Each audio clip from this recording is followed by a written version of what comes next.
Hello everyone, welcome to the third exotic talk, which will be about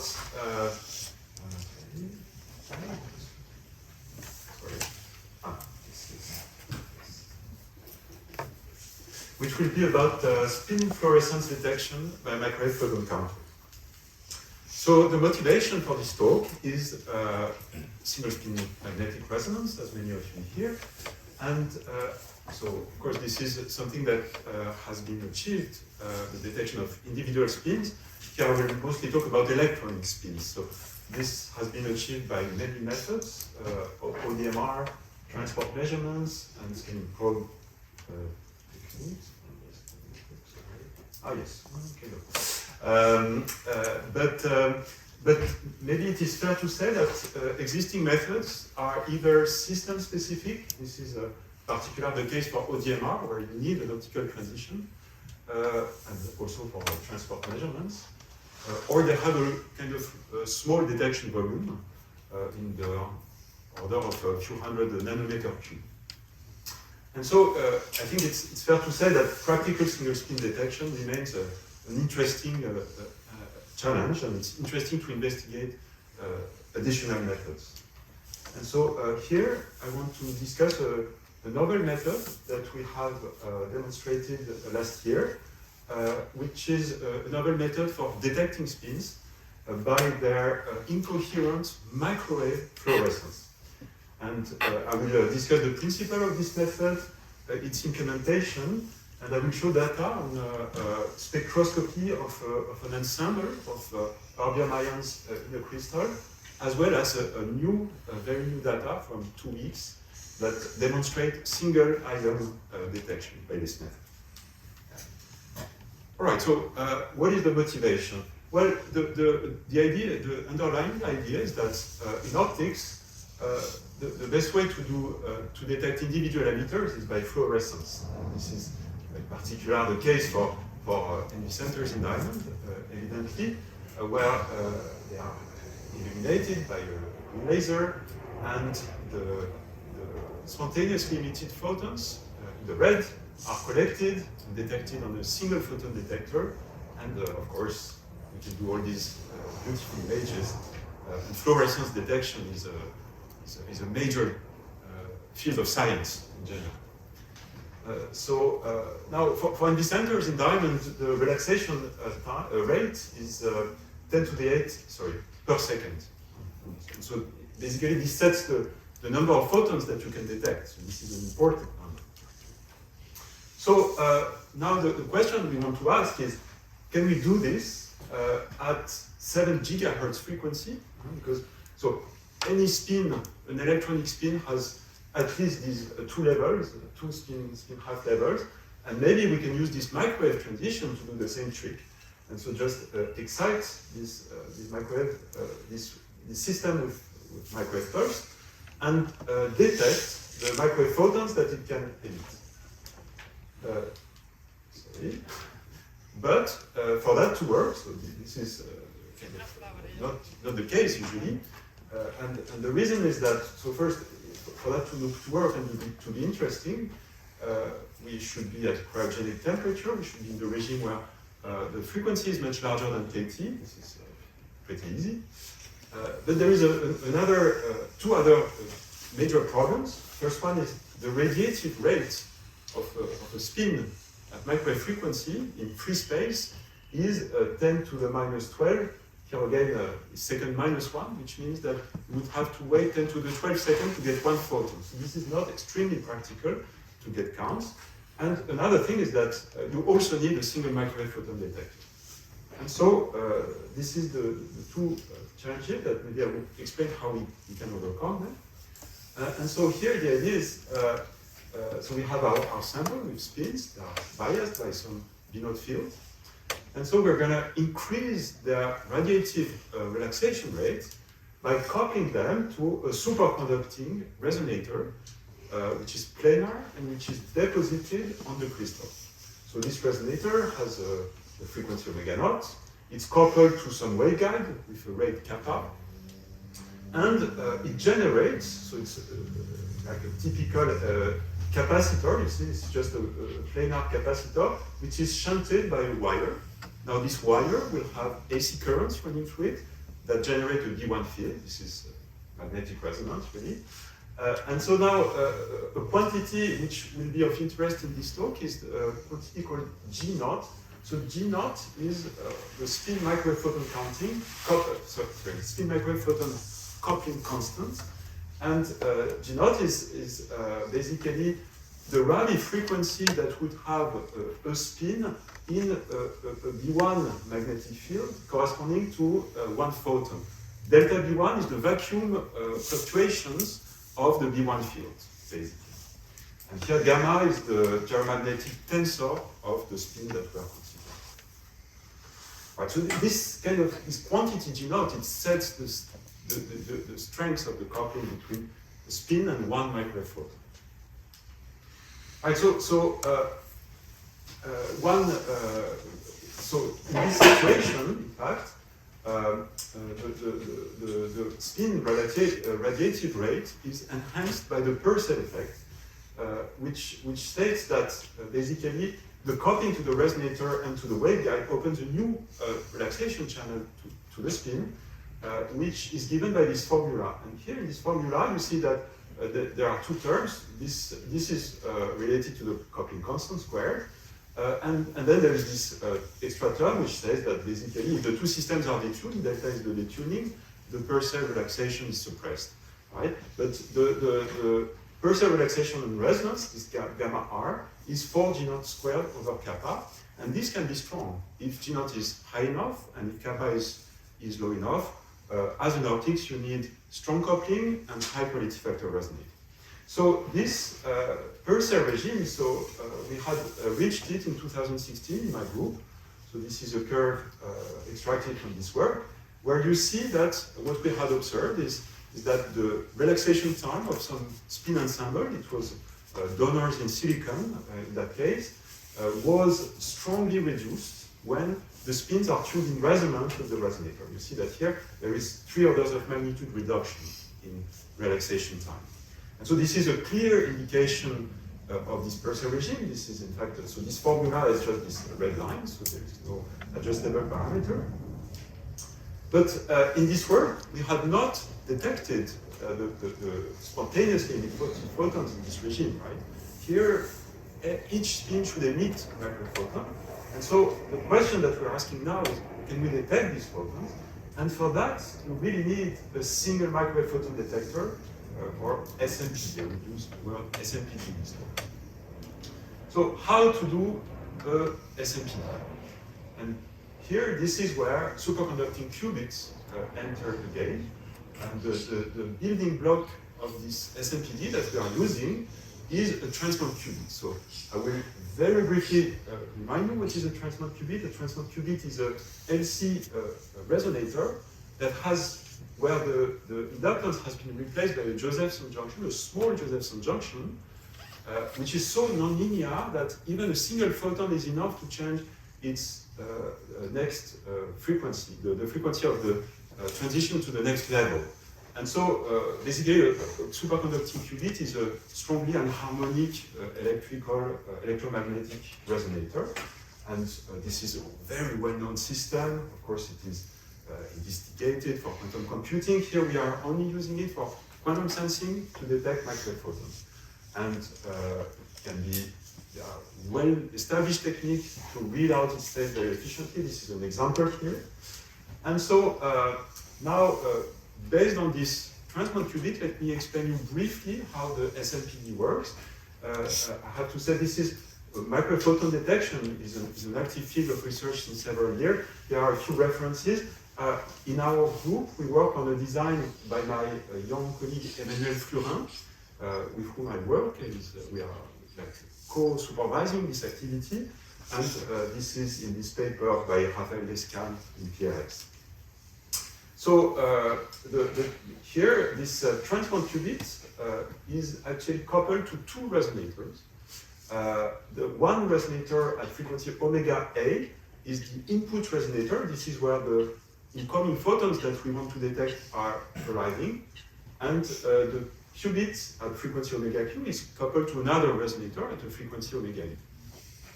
So now the idea is that we will pump this system with an extra frequency at omega p, and this, when the four-wave mixing condition is met, that is the sum of the incoming photon omega a and the pump frequency is equal to omega q plus omega d, then you have a process that is a four-wave mixing process where the incoming photon and the pump photons are converted into a qubit excitation and a photon in this second mode at frequency omega.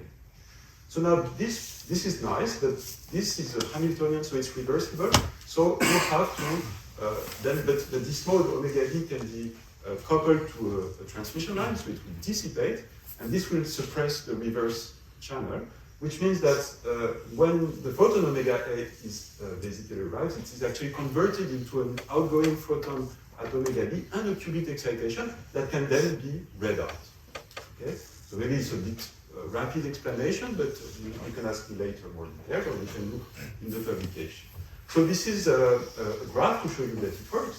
So here I show you here in this 2D plot, what is plotted is the qubit excitation probability as a function of pump amplitude and frequency. On the left graph, in presence of a weak, say, coherent drive at frequency omega a, and on the right, in absence of this coherent drive.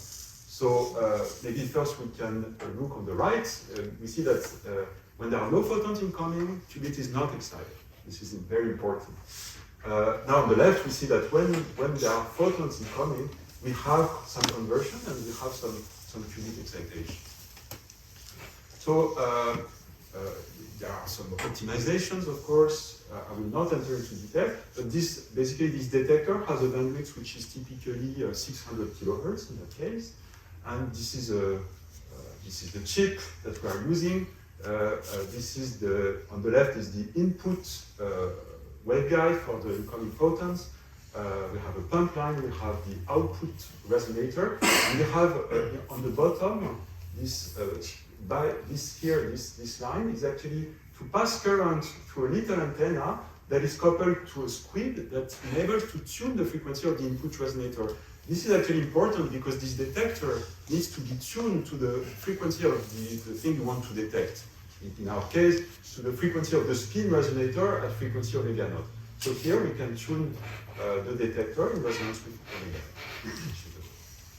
All right, and then based on this four-wave mixing, we can have like cyclic operation of this SMPD, and this is how it works. So you have this is one cycle. You have a detection part where the pump is on, basically. You just have this pump on, and if a photon arrives, it is converted into an output photon at the output resonator and a qubit excitation. Then, after maybe 10 microseconds, we stop the detection, we read out the qubit state, and then we reset the system. So this whole cycle lasts for 12.5 microseconds, and we just repeat it. And this is really now like an optical. So we are very proud of these graphs, which just show that this detector can be operated over seconds, and then you have some clicks. This really looks like an optical photon detector, right? And so you see that this is the trace when we are not sending any signal. So you see that there are errors, but there are not so many. Now we see that when we add some photons, of course, we have more and more errors. Okay? So we can calibrate the efficiency of this detector. It's actually not so bad. It's 0.4.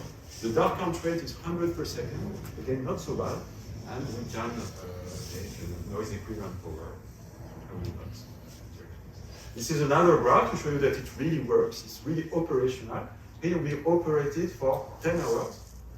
You see that we just measure the rate, the count rate, and it without sending anything, and it really stays below 100 counts per second for a whole night. All right, so now let's use it to detect spins, right? So the spin system that I will describe in this talk is erbium ions so rare earth ion doped crystal. The crystal is calcium tungstate, and we will focus a lot on erbium. So erbium in the free ion has a ground state which is a 15 half J equals 15 half state. And then in presence of a crystal field, these 16 levels split into 8 doublets. There is a ground state doublet, which is only populated at sub-Kelvin temperature, and this is then behaves as an effective spin half. Now, when we apply a magnetic field, these two levels, they split, the magnetic field leaves the degeneracy, and this is, described by some Zeeman effective spin Hamiltonian, which is the Zeeman Hamiltonian with a geomagnetic tensor that is shown here, which is very anisotropic, as for many rare earth doped crystals. And here, so calcium tungstate has actually tetragonal symmetry, and so the geomagnetic tensor is, invariant in the AD plane with a value actually which is very interesting for us. This is why we like this crystal, because it is 120 gigahertz per Tesla, so it's kind of 4 times stronger than a simple stupid electron in vacuum, free electron in vacuum. Now on the c-axis, it's actually less than a free electron, it's just 18 gigahertz per Tesla. So, all right, so now let's do first spectroscopy on an ensemble of erbium ions. So we take this crystal, we pattern a nylon resonator on top of it, and then here in this experiment, we actually the sample is in the AD plane, and we can rotate the D0 field in the AD plane. And so resonator is at 7 gigahertz, and we can actually compute the profile. So now this is a cut. This is the wire here, this inductance, and what we are detecting is the spins in the vicinity of this wire. Understand? And this is the profile. So of course, the coupling of each spin will depend strongly of its position relative to this inductance. And this is a map of the expected coupling constant G0 as a function of the position. You see that it varies strongly. And yes, so this sample that we are using has been is actually a nominally undoped sample, but it has ppb trace of rare earths, and it has been fully characterized by more traditional spin echo spectroscopy. This is a paper from our group last year. But now, maybe an interesting thing to note is that you see that G0 is actually very inhomogeneous, especially this is due to this geometry where we just have this simple wire. And in fact, what this means is that when we apply some pulse to this resonator and then to the spins, we will actually excite more and more spins if we increase the power, because the radio frequency, of course, will just, in a sense, the pi pulse condition is met for more and more spins, right, in the sample. So the number of excited spins will increase. The fluorescence signal should also increase. And we also expect some, in this ensemble regime, we expect some non-exponential fluorescence signals, because really each spin will actually relax. Also, the less coupled spins will also relax more slowly. So this is also a signature from this Purcell regime. And yes, and so in a sense, when we excite with low power, we expect to see fast relaxation and to see a dependence of the fluorescence decay rate with the power of excitation. And so the experimental setup, I will go very quickly. We have this spin resonator device. It's excited by microwaves through a heavily attenuated line. And now the only thing I want to emphasize is that really this SNPD is in a box. It is separated from the spin resonator device by 26 centimeters of coaxial cable. And this sample will be in high magnetic fields. Of course, the SNPD should not see at all a magnetic field. So they are really just this is really a detector. This is the message. All right, so then what we do is we apply a pulse and we just look at clicks. And this is a typical trace. This is a single shot. You see that this is the time after the pulse, and you see that after the pulse you have more clicks, and the click number decays after the pulse. And this is like we can convert this single shot trace into a rate, click rate as a function of time, and we get a trace like that. And if we repeat this many times and average, we get some fluorescence signal that is, say, continuous and say smooth looking, but it is clearly not exponential.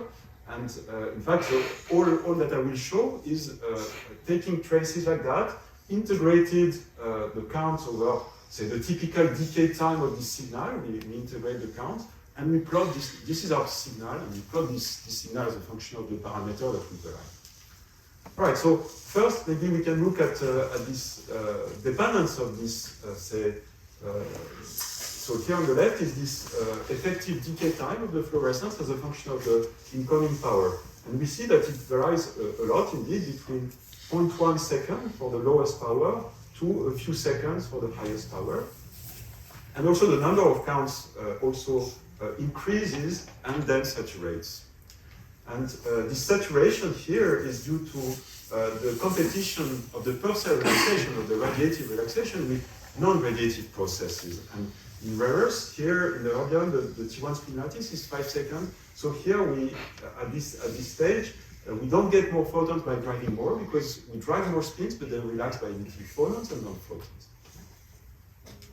Right. Then now this graph is to show you that we can actually really do spectroscopy. So here, what I plot is this number of counts as a function of the B-node fields for various angles. And the main message is that we see EPR peaks. And it's really like an EPR spectroscopy. It's a real EPR spectrum. And so here we can identify some species. In particular, here at 59 millitesla, this is the erbium ions. Here we also have other peaks that are also, symmetric in the where their position does not change with the phi angle in the AB plane. And in fact, this we believe this is dysprosium ions. And then we have other peaks that are not in the tetragonal symmetry. And we believe they are due to erbium ions in lower symmetry sites. There are problems of charge compensation in calcium tungstate. This is not so interesting. The main message is that we want to demonstrate this is a real spectroscopy method. Then we can go to the erbium line that we have studied a lot with spin echo method, and we can actually compare what we measure with fluorescence and what we have measured with spin echo. And for instance, this is the line width of the erbium. And in fact, there is a strong dependence on the angular phi of the erbium spin line width. This is well understood, but here again, what we want to show is that we see the narrow line of 1.5 megahertz, exactly as we had seen it in spin echo detection. And so again, this is working. We can also, something that is maybe a bit less trivial is that we can not only detect just the spin density, right? We can also access spin dynamics. We can combine this fluorescence method with spin echo. And this is, of course, very important because EPR is about pulse dynamics and complex pulse sequences, so we have to be able to combine this. And so the way that we do this is quite simple. We do a simple spin echo sequence, but then we do a pi/2 pulse to bring the population along Z, and then we detect the fluorescence. And then what we see is that here we do this sequence by varying the phi, the phase of this third pulse, and we observe a modulation in the number of counts, which is the signature that there is a coherent signal. This is on top of a large incoherent signal, but there is also an echo signal that we can detect. And then, because there is an echo signal, we can also just verify that we really measure an echo, so we can shift the position of this third pulse, and we see indeed an echo, as expected. And we can also measure coherence time. We can change the duration, the delay between the pulses.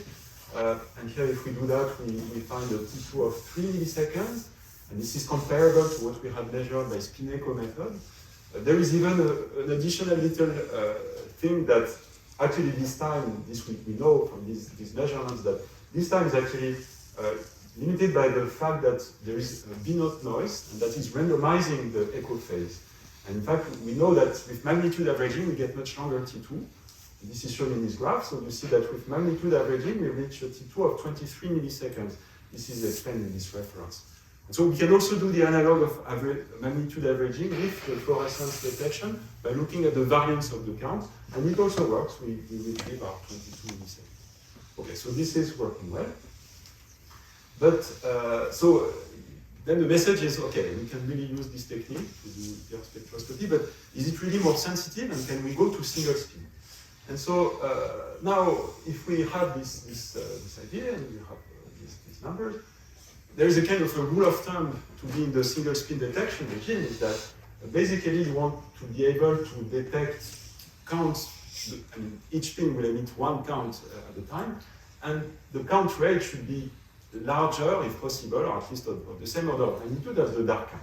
And in our case, for our detector, this means that we should have a radiative relaxation rate above, say, 300 per second. So basically a T1 that is shorter than 3 milliseconds.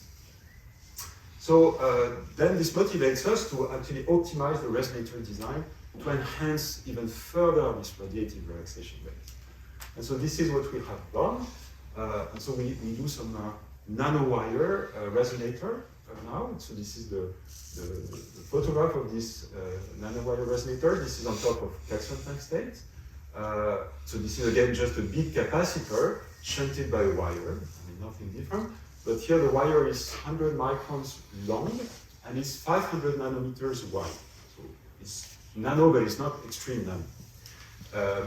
And so with these characteristics, with these features, we can compute, in a sense, the map of radiative relaxation rate below this wire.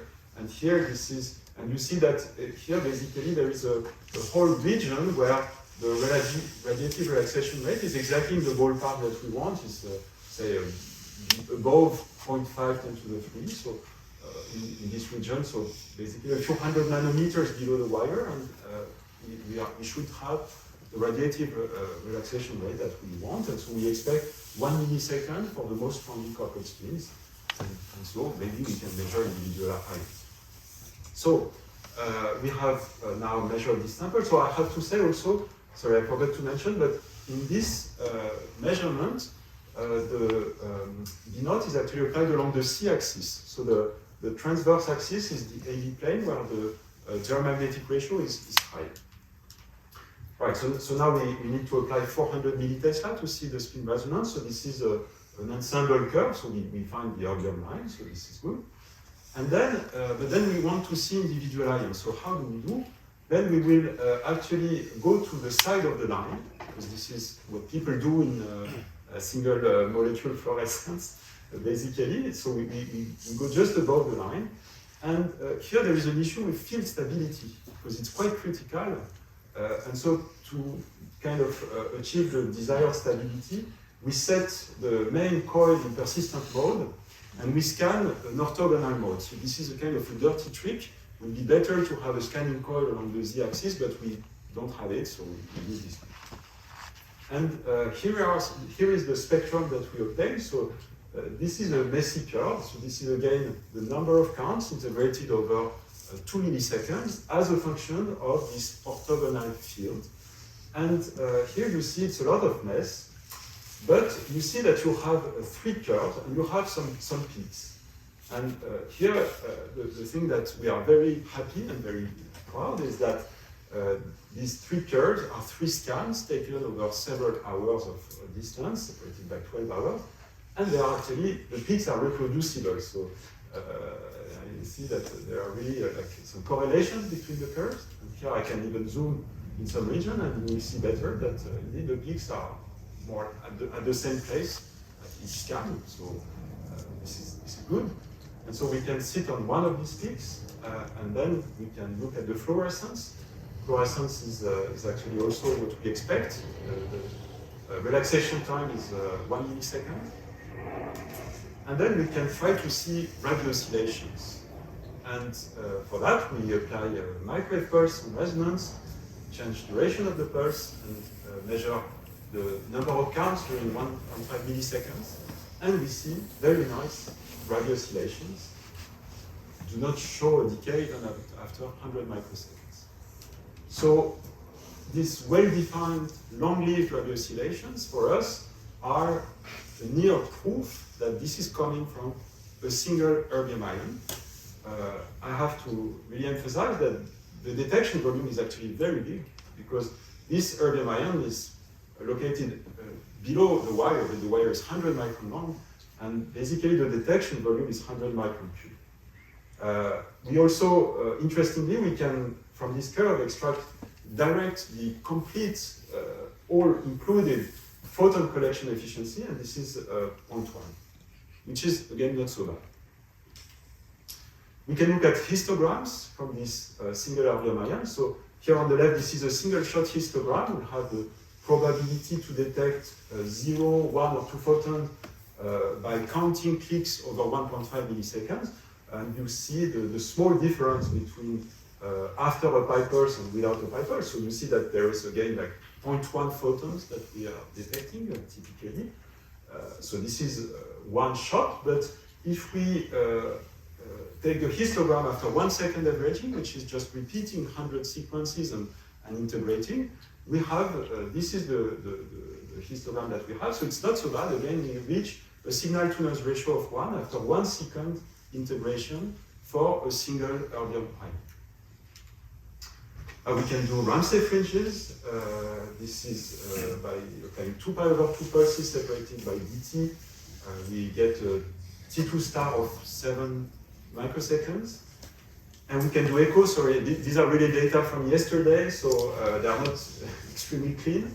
But we can say that we see echo time of about 2.5 milliseconds. And so they seem to be really very close to 2T1, which means that the ion is, the coherence time of this ion is actually radiatively limited.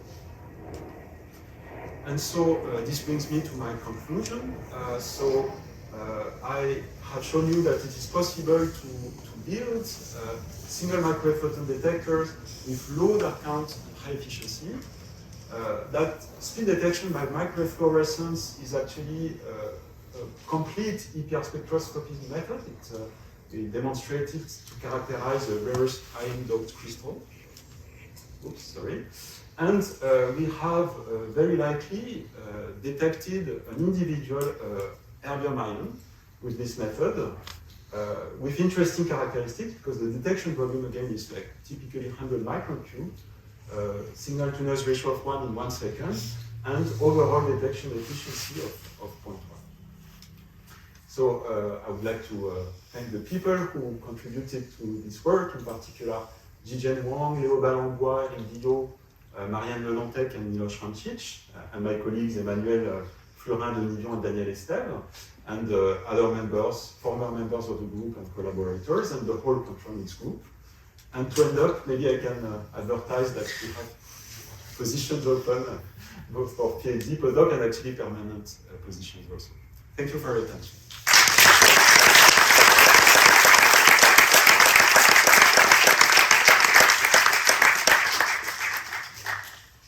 Thank you very much for this very interesting talk, and I see already there's a question.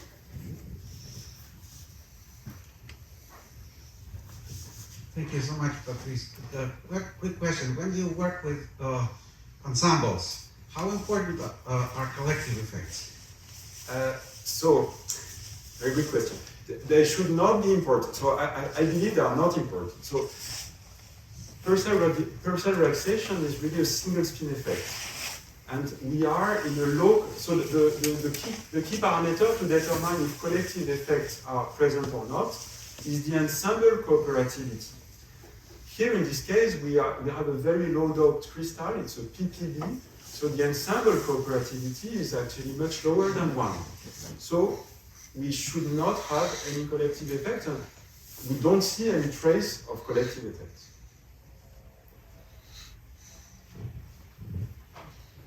Last question. Thank you for the nice talk. I have a short question on you apply pi pulses or pulses to your system, and I wonder if these do not overload your detector with many photons. Yes, well, you're right. I mean, after the pi pulse, after the pi pulse, the detector, the SMPD will not be used for a few microseconds, but this is very small times compared to the per cell time that we are considering. Because the decay time of the resonator is really in the few microsecond range. So after 10 microseconds, it should be fine. No I see. And maybe a second question is, so you say the T2 is T1 limited. And is it possible to tune the erbium out of resonance with your resonator in order to extend this coherence time? Yes, it's probably, I mean, it will be possible in the future. In this setup, it's not really possible because, but it would be easy to engineer. We could have either like a fast coil to detune it or even a tunable resonator. And both are possible, and in the future we'll do it. So, but we know that the limiting coherence time that we should reach is 20 milliseconds, and this is what we get in the bulk, in a sense. I mean, will we reach this close to the surface is another question, but there doesn't seem to be enormous extra decoherence close to the surface. So maybe other questions can be discussed during the coffee break. And let's thank Patrice and also Sandra and Christian again.